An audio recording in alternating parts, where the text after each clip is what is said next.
আসসালামু আলাইকুম। আমি আফসানা বিথি। আপনাদের সবাইকে আমার নতুন একটি ভিডিওতে স্বাগতম। আবারও চলে আসলাম নতুন একটি ভিডিও নিয়ে। তো আজকে সকালে শুরু করলাম ভিডিওটা। আজকে অনেক লেট হয়ে গেছে, ঘুম থেকে উঠতে প্রায় 11টা। তো আপনাদের ভাই এখন বাজারে যাবে নাস্তা আনার জন্য। এখন হয়তো পাবে না নাস্তা, তারপর যাচ্ছে। তো আমরা মাত্রই ঘুম থেকে উঠলাম, সব এলোমেলো আছে, এগুলো গুছাতে হবে। এখানে আমি আর আমার ছেলে ব্রাশ করবো, সেগুলো বের করে রাখছি। আর আজকে সূর্য উঠেই না, একদম রোদ ছিল না, খুবই ঠান্ডা ছিল আজকে। সকালে যখন ঘুম থেকে উঠছিলাম, প্রথম 8টা 40-এ ঘুম থেকে উঠছি, তখন এমন বেশি ঠান্ডা ছিল, সব অন্ধকার হয়েছিল। তো আবার ঘুমিয়ে পড়ছিলাম। তো আপনাদের ভাইয়া বাজারে চলে গেছে আমার ছেলেকে নিয়ে। এখানে আমি বিছানাটা গুছিয়ে নিতেছি। রাত্রে ভারী কম্বল এখন বের করিনি। রাত্রে মাঝরাতে হালকা হালকা আবার গরমও লাগে, জানি না এটা সবার লাগে নাকি। প্রথম যখন শুই তখন ঠান্ডা লাগে, আবার গরম লাগে, এর জন্য ভারী কম্বলটা বের করিনি। এইগুলো দিয়ে কাজ চালাইতেছি, কিন্তু পরে আবার বের করছে। আজকে আবার কম্বলটা বের করছি পরে, আজকে যে ঠান্ডা পড়ছিল। তো এখানে আমি যেই বাড়তি বালিশগুলো আছে সেগুলো আমি ওয়ারড্রোবের ভিতরে রেখে দিই। এখানে মাত্র 2টা বালিশ রাখি, আর যেগুলো বেশি আছে সেগুলো ওয়ারড্রোবে রেখে দিই। এত বালিশ ভালো লাগে না, যেহেতু আমার বিছানাটা খাটটা একদম ছোট। তো বেশিগুলো রাখলে এলোমেলো লাগে। যখন আমার ওয়ারড্রোব ছিল না তখন সব এই জায়গায় রাখা লাগতো, খাতা বালিশ সব। তো এখন আর তারপর ওয়ারড্রোব কেনার পরে ওয়ারড্রোবের ভিতরেই রাখি।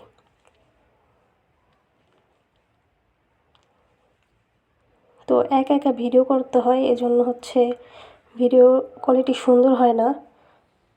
তো তোমার এখানে ফেসটা দেখা যায়, তারপর শরীরটাও দেখা গেছে, কারণ স্ট্যান্ডে মোবাইলটা রাখছি, কেউ ধরে নাই, কেউ ছিল না বাসায় তখন। আমার হাজব্যান্ড সে বাজারে গেছিলো, এই জন্য আমার একা একাই ভিডিও করা লাগছে। প্রায় সময় তো একাই করি, সবসময় একাই করি ধরতে গেলে। যখন রাত্রে রান্না করি তখন সে মোবাইলটা একটু ধরে।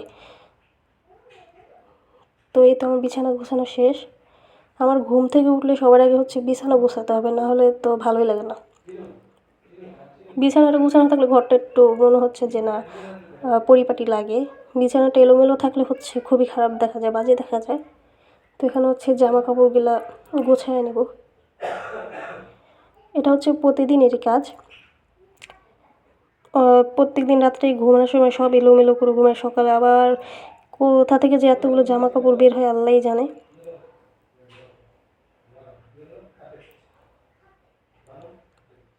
তো আমি এখানে দেখাচ্ছিলাম এগুলো ওকে কালকে পরাইছিলাম, রাত্রে চেঞ্জ করে রাখছি, নরম জিনিস পরাইছি। তো বাজার থেকে আসলে আবার আমার ছেলেকে ওই জামা কাপড়গুলো পরাবো, সেটাই দেখাচ্ছি। তো ওরা বাজার থেকে এসে পড়েছে। আর আমি যা বলেছিলাম নাস্তা পায় নাই, 2টা পরোটা আনছে মাত্র।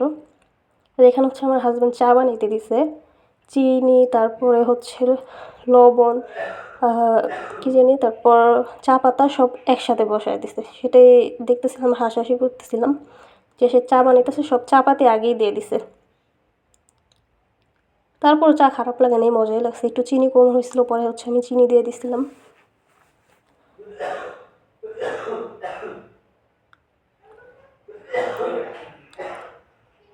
আমার ছেলেও চা খায় অল্প করে, জন্য 3টা কাপ।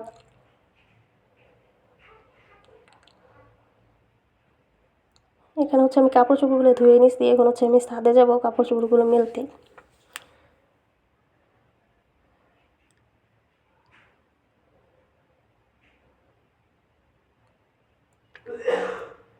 আমাদের ছাদ 5তলা। ছাদে উঠতে উঠতে পা একদম ব্যথা হয়ে যায়, এজন্য আমি প্রতিদিন ছাদে যাই না। যেদিন আমার হাজব্যান্ড বাসা থাকে বৃহস্পতিবার, সেদিনকে আমি সাথে জামা কাপড় দিই টুকটাক। এই জামা কাপড়গুলো আমাদের, এগুলো আর ওগুলো হচ্ছে অন্য মানুষের।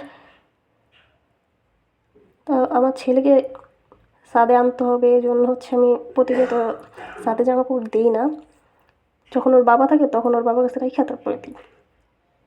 তো আমার জামা কাপড়গুলো নেওয়া শেষ, এখন হচ্ছে আমি ঘরে চলে যাব। এই উঠানামা করতে করতে আমার পা একদম ব্যথা হয়ে যায়। তো আমি রুমে চলে আসছি। আসার অনেকক্ষণ দাঁড়াইছিলাম, তার গেটই খুলে না, কম্বলের নিচে হয়তো বসেছিল, গেট খুলে না। পরে হচ্ছে অনেকক্ষণ দাঁড়ায় থাকার পর গেট খুলছে। জুতাগুলো ভেতরে রাখি, কারণ হচ্ছে আমার দরজার সামনে হচ্ছে মেন গেট, যদি চুরি হয়ে যায়। মেন গেট তালা দেওয়াই থাকে, তারপরও এখানে হচ্ছে বিরিয়ানি রান্না করার জন্য সব কিছু বের করে নিছি। মাংসগুলো হচ্ছে আমি লবণ মাখায় রাখছি, কারণ হচ্ছে এত ধোয়ার পরে তারপর লবণ মাখায় রাখার পর দেখেন কতগুলো ময়লা পানি বের হয়েছে। আর এটা হচ্ছে টক দই। আমি সবসময় এমনই করি, সব রেডি করার পরে হচ্ছে মনে করেন হয়তো আদা রসুন বের করতে মনে থাকে না, তা না হলে তো টক দই বা যে কোনো কিছু আমার মনে থাকে না। এখানে হচ্ছে ঘি দিয়ে দিছি, তারপরে পেঁয়াজ মরিচ সব কিছু দেওয়ার পরে তারপর হচ্ছে তেজপাতা গরম মশলা এগুলো দিয়ে দিছি, লবণ দিয়ে দিছি।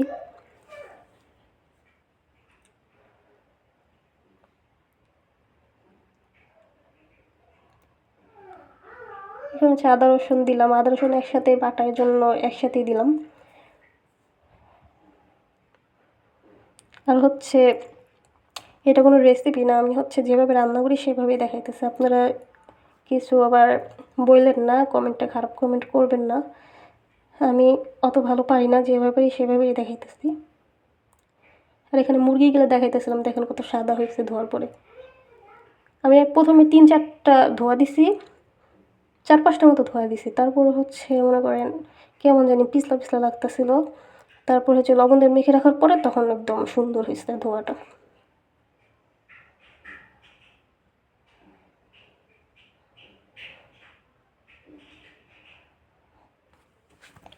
এখানে বিরিয়ানির মশলাটা দিয়ে দিছি কষানোর পরে, মুরগিটা কষানোর পরে।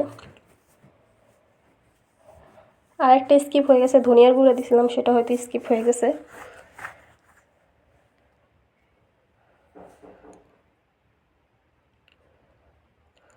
তো আজকে সকালে ফার্স্টে ভাবছিলাম হচ্ছে খিচুড়ি রান্না করব, পরে আবার ভাবতেছি যে আমার ছেলে তো খিচুড়ি তো খায় না, তো বিরিয়ানি রান্না করি।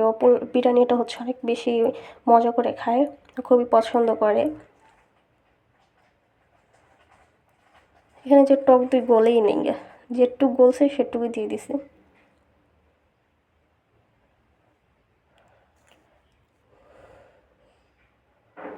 হালকা পাতলা নাড়াচাড়া করে নিলাম।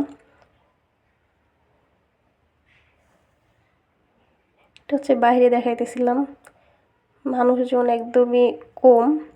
আর হচ্ছে খুবই কুয়াশা এখনও, মনে করেন এখনও মনে হচ্ছে যে সকাল 6টা বাজে, এরকম অবস্থা। এখানে হচ্ছে চালগুলো ধুয়ে রাখা চালগুলো দিয়ে দিলাম।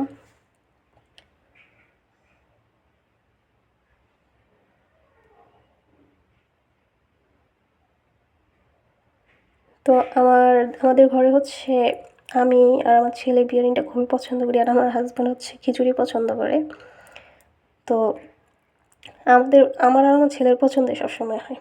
আর এখানে হচ্ছে আমি দেখাইতেছিলাম যে বিরিয়ানির প্যাকেটটা এরকম করে, মানে যে কোনো প্যাকেট যদি এরকম করে লাগিয়ে রাখেন তাহলে নষ্ট হওয়া বা কোনো এগুলোর সম্ভাবনা নেই নষ্ট হওয়ার।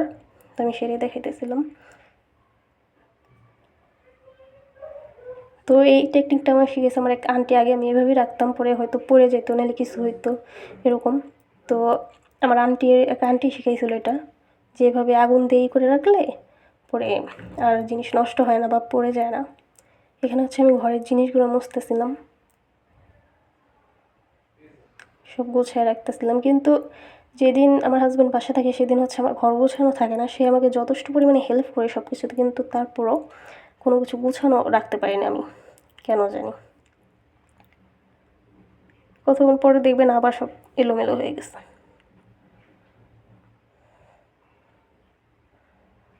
এখানে হচ্ছে আমার ছেলে আমার সাথে দুষ্টুমি করতেছিল, আমি হচ্ছে বারবার লাগাইতেছিলাম আর ও হচ্ছে বারবার ওয়ারড্রোবের চাবিটা খুলে দিতেছিল।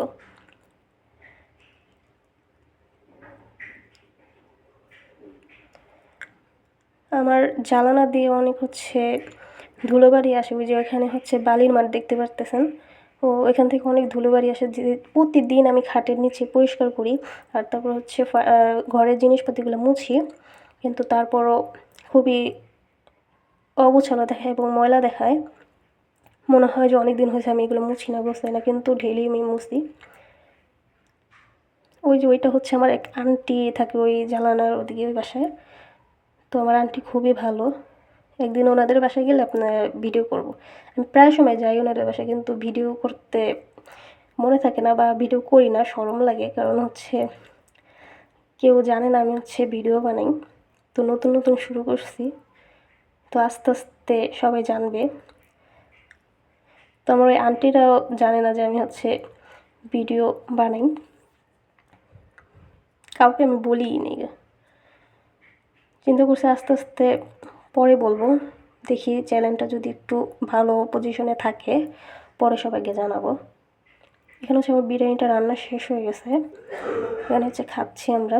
আমার ছেলেকে আমি আগেই খাওয়াই দিছি গোসল করার পরে, আজকে তো ওকে গোসল করেনি, ওকে হাত মুখ ধুয়েছে, আমরা গোসল করছি, পরে এখন হচ্ছে খাচ্ছি।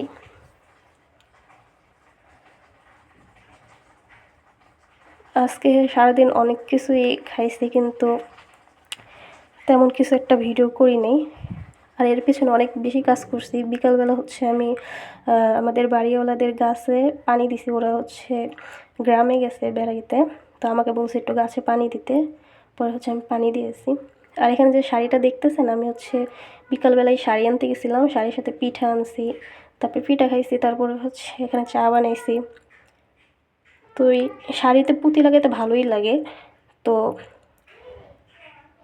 আল্লাহ হাফেজ।